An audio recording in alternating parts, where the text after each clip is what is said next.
మంచి చేసిన ఎమ్మెల్యేగా మీ గుండెల్లో చిరస్థాయిగా నిలిచిపోవాలనేదే జీవితాశయం అని రూరల్ వైఎస్ఆర్సీపీ అభ్యర్థి ఆదాల ప్రభాకర్ రెడ్డి పేర్కొన్నారు. ఈ మేరకు ఆయన సోమవారం రూరల్ నియోజకవర్గంలోని 32వ డివిజన్ పార్క్ సెంటర్ నుండి ఆ డివిజన్ కార్పొరేటర్ తాళ్ళూరు అవినాష్ ఆధ్వర్యంలో నిర్వహించిన ఇంటింటా ఎన్నికల ప్రచారంలో మాట్లాడుతూ రాజకీయ జీవితంలో ఏనాడు కూడా ప్రజలకు వాగ్దానం చేసిన మాటను తప్పిన సందర్భాలు లేవని ఆదాల స్పష్టం చేశారు.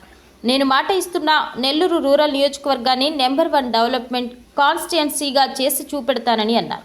రానున్న ఎన్నికల్లో ముఖ్యమంత్రి వైఎస్ జగన్మోహన్ రెడ్డికి అండగా రూరల్ ఎమ్మెల్యేగా పోటీ చేస్తున్న తనకు సంపూర్ణ మద్దతు ఇవ్వాలని కోరారు. స్థానికంగా ఏర్పాటు చేసిన కార్యక్రమంలో ఎంపీ ఆదాల ప్రభాకర్ రెడ్డి మాట్లాడుతూ నాకు ఇవే చివరి ఎన్నికలని, ఇక రానున్న 2029 ఎన్నికల్లో పోటీ చేయనని స్పష్టం చేశారు. రానున్న 5 ఏళ్ల కాలంలో రూరల్ ప్రజాప్రతినిధిగా 1000 కోట్ల నిధులతో శాశ్వత అభివృద్ధి నిర్మాణ పనులు కార్యక్రమాలు చేపట్టే విధంగా మాస్టర్ ప్రణాళికను సిద్ధం చేయడం జరిగిందని చెప్పారు. ఇంటింటా ఎన్నికల ప్రచారం నిమిత్తం 32వ డివిజన్కు విచ్చేసిన తనకు ఇంత పెద్ద ఎత్తున స్థానిక ప్రజలు అపూర్వ ఘనస్వాగతం పలికి ఆదరాభిమానాలు చూపిన ప్రతి ఒక్కరికి పేరు పేరున కృతజ్ఞతలు తెలియజేస్తున్నారన్నారు.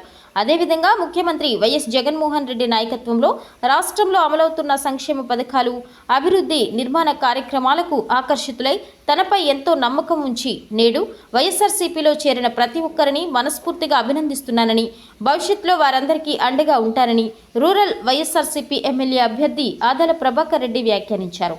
రాష్ట్ర వ్యాప్తంగా వైఎస్ఆర్ కాంగ్రెస్ పార్టీ ప్రభుత్వంలో ప్రతి ఇంటికి ఏదో ఒక సంక్షేమ పథకం లబ్ధి, ఎటువంటి దళారీల వ్యవస్థ, అవినీతి లేకుండా చేకూరిందని తెలిపారు.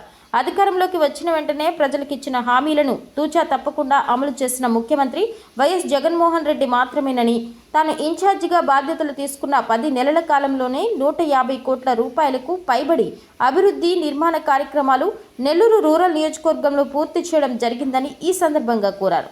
ఈ కార్యక్రమంలో నెల్లూరు నగర mayor Potluru Sravanthi Jayavardhan, Nellore Vijaya dairy chairman Kondreddy Rangareddy, railway board సభ్యులు స్వర్ణ వెంకయ్య, ఏఎంసీ చైర్మన్ పేర్నాటి కోటేశ్వర్ రెడ్డి తదితరులు పాల్గొన్నారు.